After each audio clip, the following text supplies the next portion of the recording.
Initiatives in these areas include restoration of Fort Christian, improving vehicular flow at Veterans Drive and Mandela Circle, rehabilitation of the Ann Heiliger Fish Market, overall rehabilitation of the corridor between Christiansted Bypass and Bassin Triangle, and issuing the request for proposals for Paulie Joseph Stadium and the Lorraine Fish Market.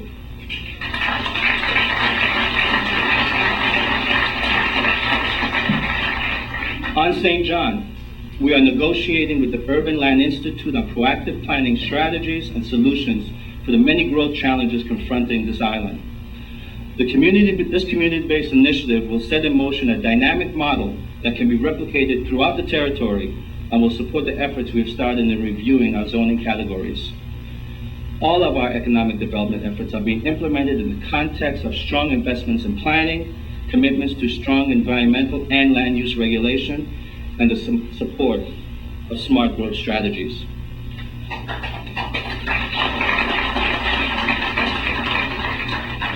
I also commend the work of our Department of Tourism for its successful work with air carriers that service our islands. They have told our story well, bringing to the attention of the airlines our new resort projects, the strength of our cruise industry, and our competitive advantage as a U.S. territory in the Caribbean. We have been able to maintain airlift and expand winter service at Sierra Leone King Airport at a time of upheaval in the airline industry, even as the department has worked diligently to expand service to St. Croix through special promotions and destination branding. Finally, our commitment to building a strong and durable rum industry is moving forward unabated. Last year in my State of the Territory address, I spoke of the impending sale of the parent company of Crucian Rum by the Swedish government, and how essential it was that we take action to preserve the revenue stream of excise taxes generated by the sale of rum they were manufacturing on St. Croix. This revenue stream is what supports about $500 million in government bonds that had been previously issued. Well, we did act, not just to preserve the position of Crucian Rum, which has changed ownership not once, but twice in the past year, but to greatly enhance the position of the Virgin Islands in the world's rum industry.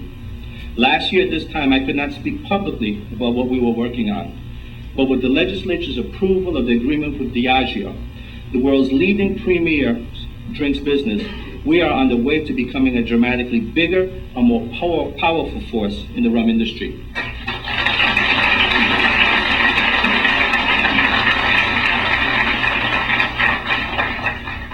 We are in the process of approving the plans for the construction of a 20 million proof gallon rum distillery, which will generate about $100 million a year in new excise tax revenues for the territory over the next 30 years, funds that are more important now than ever. And we are working with Beam Global, the new owners of Crucian Rum, to see how together we can expand their rum production and to find a permanent solution to the waste treatment issues. Taken together, expanding production of Diageo and Beam Global will combine to build our leadership in the rum industry, as our rum industry will become the home to multiple international brands, and we will have ongoing rum revenues exceeding $200 million annually.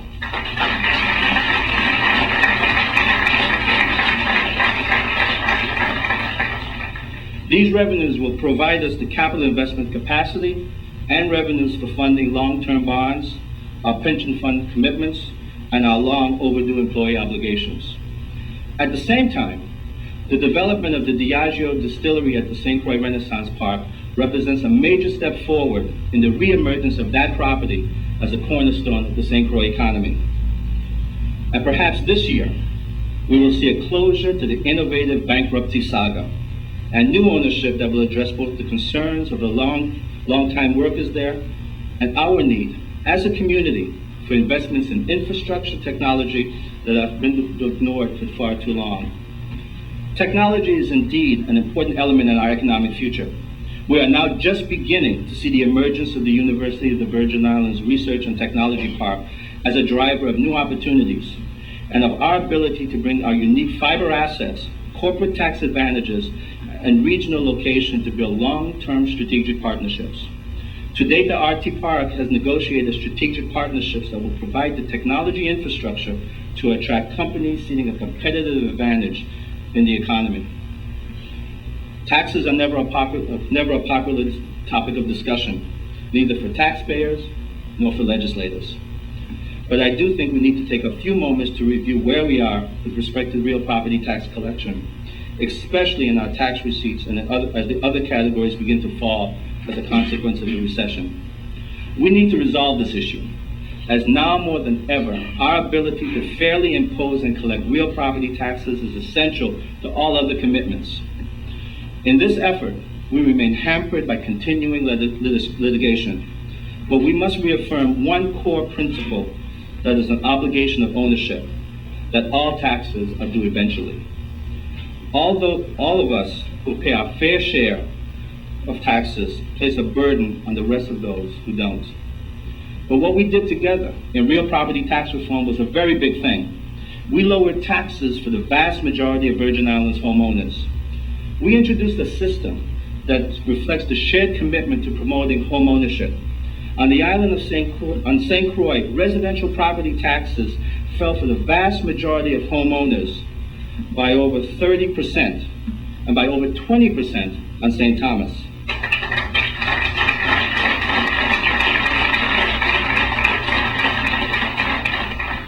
That the property owners on St. John have faced the cruel impact of their real estate market that lifted all values on unimaginable levels before this present recession is a problem requiring further attention. But let us be honest about this. There had been few, if any, adjustments to values on St. John for well over a decade before the court ordered reassessments. The Lieutenant Governor, who has oversight of the Tax Assessor's Office, and by extension, the firm that had been contracted to do the revaluations before we took office, is quite concerned that there were allegations that more factual errors were made on St. John than anywhere else. If true, these can and they will be corrected. What cannot be done, however, is to ignore the market reality. Even today, in a time of economic recession, land on St. John is dramatically more valuable than it is on either St. Thomas or St. Croix. Our challenge is to find ways to mitigate this economic reality so that our residents can find affordable housing to raise their families. That is why my administration has been supportive of the Reliance Housing Project that is building moderate income housing, and why we will actively pursue other such developments. Meanwhile, we all know that we cannot forgo the $60 to $70 million or more anticipated from real property taxes year after year. We will resolve the lawsuit. The bills will become due for 2006, 2007, and 2008. And regrettably, at the worst of times, these taxes will be owed by our taxpayers. That is why some far-sighted landowners have already paid their property taxes, and others have been setting aside funds against this unavoidable obligation. If you have not been doing so, I urge that you do so now. It is my hope that the collection of property taxes due from prior years, as reflected in the realigned budget, will offset the decline in gross receipts taxes and income taxes that we are projecting as the recession works through our economy. But this year and next year will be a challenging time, one that will require all in government to re-examine all that we do and how we do it. There will be cutbacks. Funding for some programs will be reduced, and for others will be eliminated. I recognize the pain that this will cause, but the reality is that our revenue growth has ceased, and there is no indication that the financial challenges we face will lessen in the next 12 to 18 months. Nothing is off the table. Circumstances will determine how far we must go. But recognize that none of these options will be easy, be it holidays without pay, consolidating smaller schools, laying off of workers, or shortening their hours. This we may be forced to do by the economic situation, but all must recognize that matters would be far worse if we are forced once again to face delays in realizing real property tax collections.